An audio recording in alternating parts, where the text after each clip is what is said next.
All right, so we are back again after I finished listening to Isabella narrate Marco Polo. Now we're going to move on. Josiah is in the other room actually working on his Spanish on the iPad with headphones. The little one, the 4-year-old, is looking on, listening, and so I'm going to take this opportunity right now to hopefully finish Tales from Shakespeare. Today we've been reading about Pericles, and please excuse any mispronunciations that I have of the characters. I'm not the best at pronouncing them, but I try.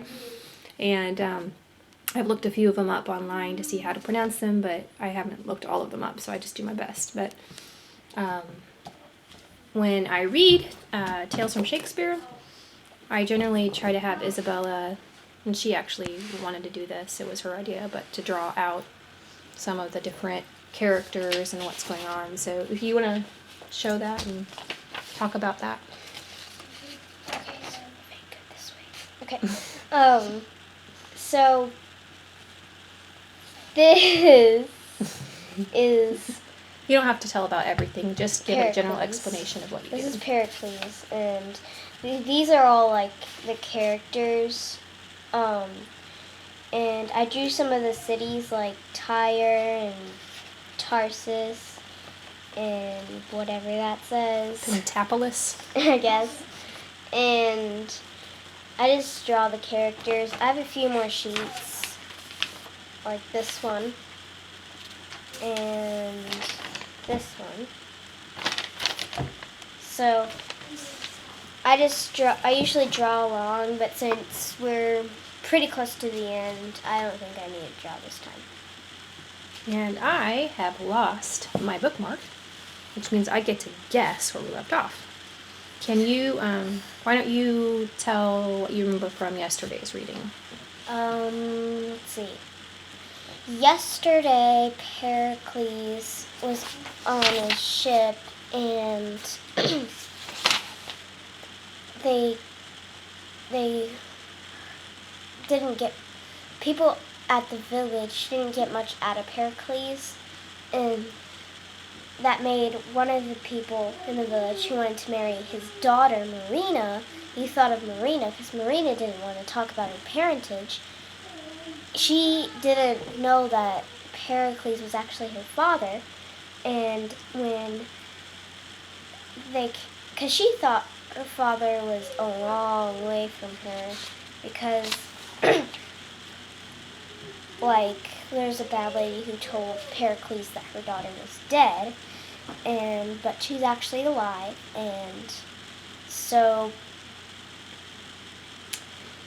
Pericles is on this boat, and he thinks that his wife is dead also, but really she's alive. So the person who wants to marry Marina, I can't remember his name, but he brings Marina on the boat, and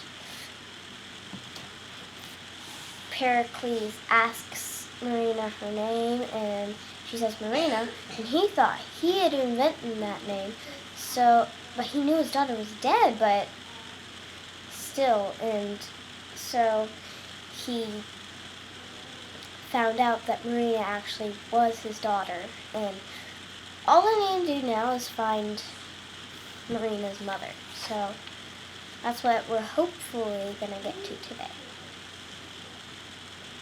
Well, I'm still trying to find it. I really wish I had marked this better. Okay. I will just start here. Okay.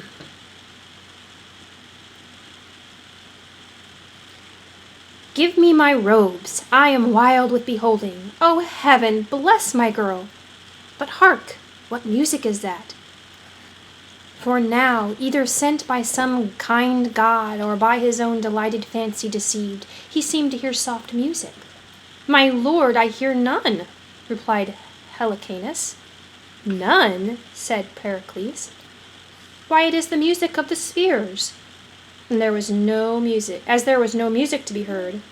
Lysimachus concluded that the sudden joy had unsettled the prince's understanding, and he said, "It is not good to cross him. Let him have his way."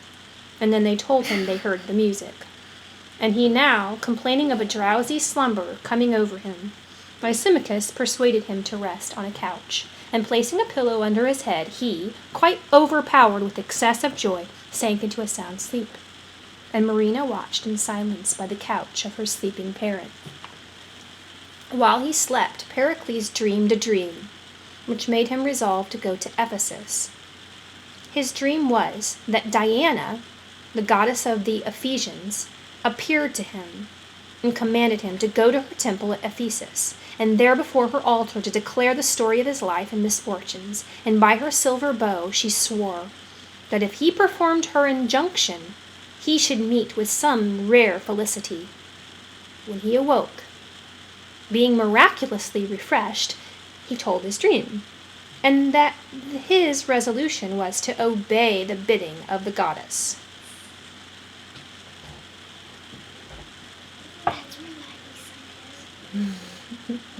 Then Lysimachus invited Pericles to come on shore and refresh himself with such entertainment as he should find at Mytilene, which courteous offer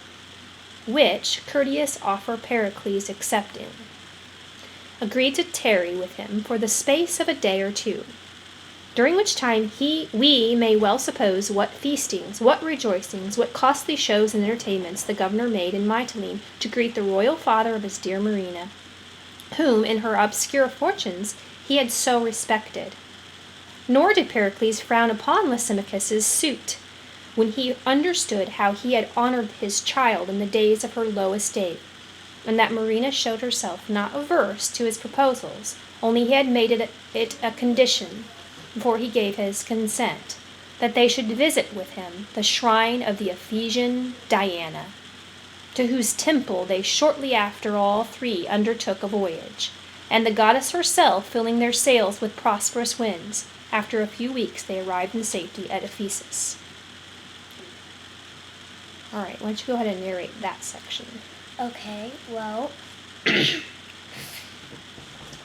Pericles thought he heard music, and the servants didn't want to upset him, so they said, well, we hear the music too. And so they laid him on the couch, and he went to sleep and had a dream he should go to Ephesus, and because the goddess Diana was calling him, and he basically doesn't know that his wife is serving that goddess, and his wife is there, and he's going to find his wife, probably. And at this point, we'll go ahead and finish the story. It's a couple more pages. I'm not going to continue to record that. I think that we have the general idea of what this looks like. But I'm going to pause that for a second and bring the camera into the other room to show what is happening in the other room so that people have an idea of what this looks like. So just walk with me for a few minutes to the living room. Sounds like Spanish time is just ending, but I'll do my best to record this. Well, this is our living room where we have the little ones. This is Josiah, my year 1, working on Spanish on the iPad. And there's Sophia, my 4-year-old, year 0, enjoying watching her brother. So that's what they've been doing while we were, Isabella and I were narrating and reading Shakespeare.